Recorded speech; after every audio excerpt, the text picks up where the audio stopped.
লেকটাউনে আবার ধর্ষণের ঘটনা ঘটেছে, একজন গ্রেপ্তার হয়েছে, কি বলবেন? আপনি সম্পূর্ণভাবে আটকাতে পারবেন না, বিদেশেও হয়।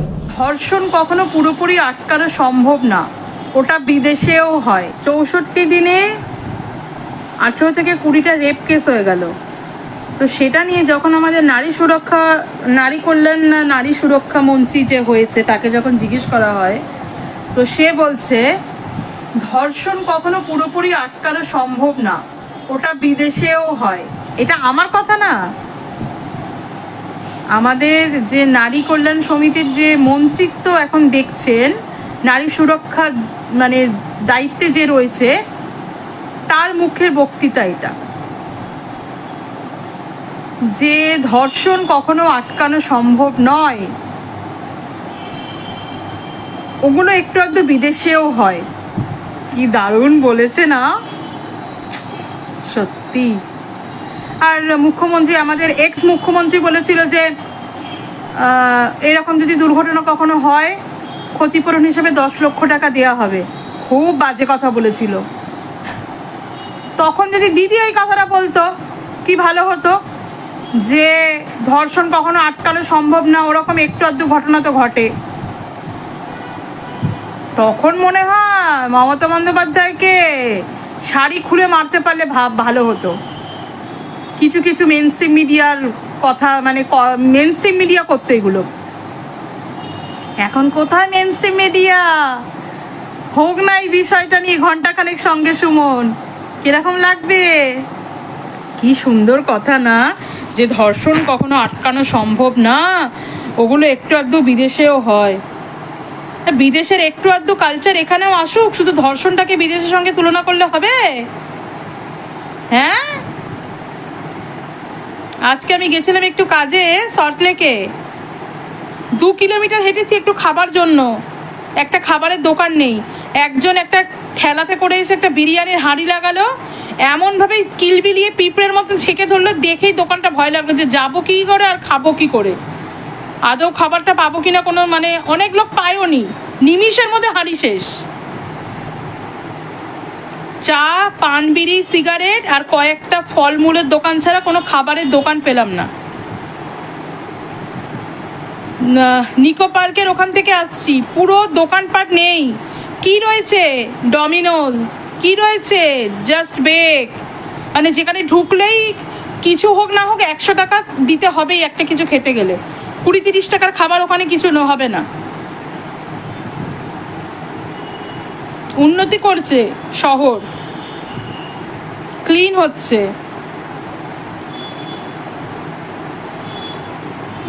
বিদেশ হচ্ছে, বিদেশের মতন একটু আধটু ধর্ষণ ওটা হচ্ছে, সেই বলেই দিচ্ছে ওরা ইনডাইরেক্টলি।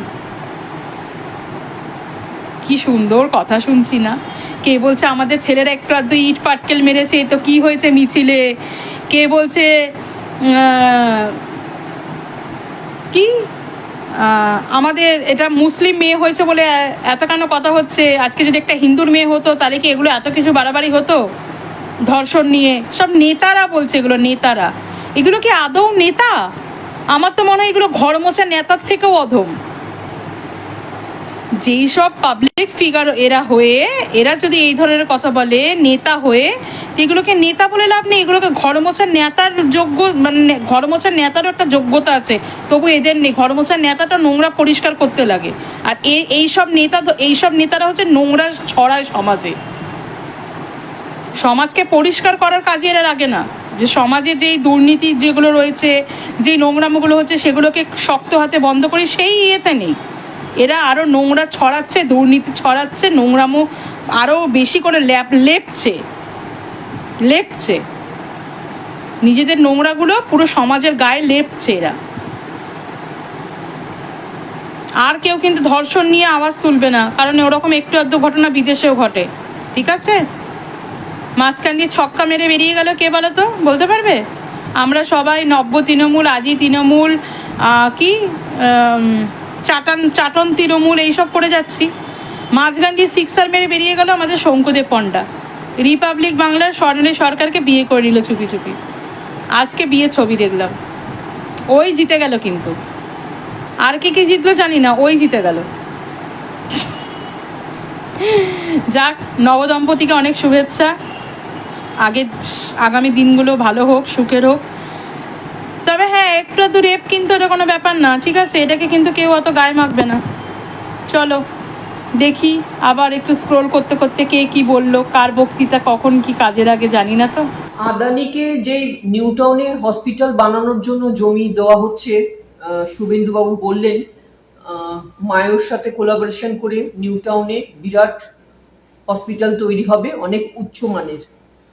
সেখানে বলছেন 2000 বেড থাকবে, তার মধ্যে 1000 বেড আমাদের গরিব মানুষদের জন্য থাকবে। আমি একটু আগে আমার হাজবেন্ডের কার্ডিওলজিস্ট আছে বিকাশ মজুমদার, তার ভিডিওটা দেখলাম। এই হসপিটালের ওপরেই তিনি বানিয়েছেন। বিকাশ বাবুর কথায় এটা কখনো সম্ভব হবে না, এরকম একটা উচ্চমানের হসপিটালে 1000 বেড গরিবদের জন্য ফ্রি থাকবে, এটা কোয়াইট ইম্পসিবল, কখনো সম্ভব নয়। এই যে শুভেন্দু বাবু বলে যাচ্ছেন আদানিকে জমি দিলাম সেই জন্য 1000 মানুষ, গরিব মানুষ চিকিৎসার সুন্দর সুযোগ পাবেন, সেটা কিন্তু সম্পূর্ণভাবে মিথ্যে, একদম মিথ্যে। আর মুখ্যমন্ত্রী এটাও বলেননি কিভাবে কোন চিকিৎসা গরিব মানুষদের জন্য এখানে থাকবে, কতদিন পর্যন্ত সেই চিকিৎসা করা হবে, কোনো ডিটেল কিন্তু উনি দেননি। উনি যেটা বললেন 2000 সিটের মধ্যে 1000 সিট আমরা যারা ইকোনমিক দিক থেকে পিছিয়ে রয়েছে তাদের জন্য রাখা হবে। মানুষকে মানে বোঝানোর চেষ্টা যেটা মুখ্যমন্ত্রী করছেন, মানে উনি একটা খুব ভালো কাজ পশ্চিমবঙ্গের মানুষজনদের জন্য করতে যাচ্ছেন, যেখানে জব ক্রিয়েট হবে নার্স ডাক্তারদের জন্য। এটা কিন্তু সম্পূর্ণ একটা আই ওয়াশ, ব্রেন ওয়াশ, তাছাড়া কিচ্ছু না। ডক্টর কার্ডিওলজিস্ট বিকাশ মজুমদারের কথা শুনে আমার এটাই মনে হলো। আরেকটা যেটা বলছি, এই যে হসপিটালের কথা বলা হচ্ছে, হসপিটাল বানানো হবে, তার যারা গরিব নয়, যারা আমরা মানে দেখাতে যাব, এই হসপিটালের একজন ডাক্তারকে দেখানোর কনসালটেশন ফি সেটা 50,000 থেকে 2 লক্ষ টাকা পর্যন্ত। কারণ এই মায়ো ক্লিনিক যার সাথে কোলাবোরেশন করে আদানি এই হসপিটালটা এখানে স্থাপন করবেন, তার চার্জ এই রকমই। এটা খুব হাইফাই, মানে যাদের কাছে কোটি কোটি টাকা আছে তারাই এই হসপিটালের খরচাটাকে এফোর্ড করতে পারবেন, বাকি মানুষরা কিন্তু পারবেন না। ডক্টর মজুমদারের কথা অনুযায়ী একদম এটাই। তিনি এত বড় একজন কার্ডিওলজিস্ট, নিশ্চয়ই তিনি সবটা জানেন হসপিটালের ব্যাপারে, চিকিৎসার ব্যাপারে। সেই জন্যই বিকাশ মজুমদার এই হসপিটাল বানানোর ওপরে ভিডিও বানিয়েছেন এবং বলেছেন সবাই চিন্তা করুন, ভাবনা করুন। এই যে মন্ত্রীরা যে কিছু একটা বলে দেয়, এত বড় জমি বাংলার আদানিকে দেওয়া হবে, তার পেছনে যে কারণগুলো দেখাচ্ছেন মুখ্যমন্ত্রী, সেগুলো কিন্তু সত্যি না। গরিব মানুষরা এই হাইফাই হসপিটালে 1000 বেড ফ্রি, এটা একদম একটা হাস্যকর ব্যাপার। মানে মন্ত্রীরা বোকা বানাতে বানাতে জনতাকে এমন জায়গায় পৌঁছে গেছেন যেটা কল্পনা করা যায় না। মানে একটা কিছু বলে দেবো, একটা কিছু চালিয়ে দেবো, ব্যাস হয়ে গেল।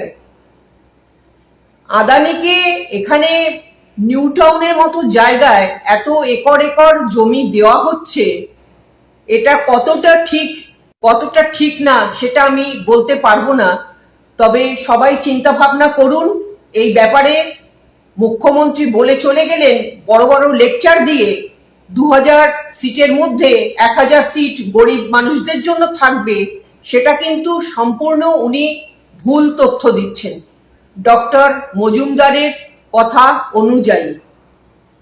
ডক্টর মজুমদার যিনি এত বড় একজন কার্ডিওলজিস্ট, তিনি কখনো ভুল তথ্য পাবলিককে দেবেন না। তাই সবাইকে বলবো, এই হসপিটাল যেটা নিউ টাউনে বানানোর কথা বলছে, আদানিকে একর একর জমি দেওয়া হবে এই হসপিটালের জন্য, সবাই ভাবুন, চিন্তা করুন। কারণ এই দেশের জন্য, এই রাজ্যের জন্য প্রত্যেকটা মানুষের চিন্তা ভাবনা করার দরকার আছে। সরকার কতটা ঠিক কাজ করছে, সরকার কতটা ভালো কাজ করছে, এর অধিকার কিন্তু সংবিধান প্রত্যেকটা মানুষকে দিয়েছে। এটা লোকতন্ত্র, গণতন্ত্র। তাই সবার চিন্তা করার দরকার, ভাবনা করার দরকার। আমরা কোন পথে যাচ্ছি, সেটা ঠিক না ঠিক না, সেই চিন্তাটা কিন্তু আমাদের নিজেদের করতে হবে।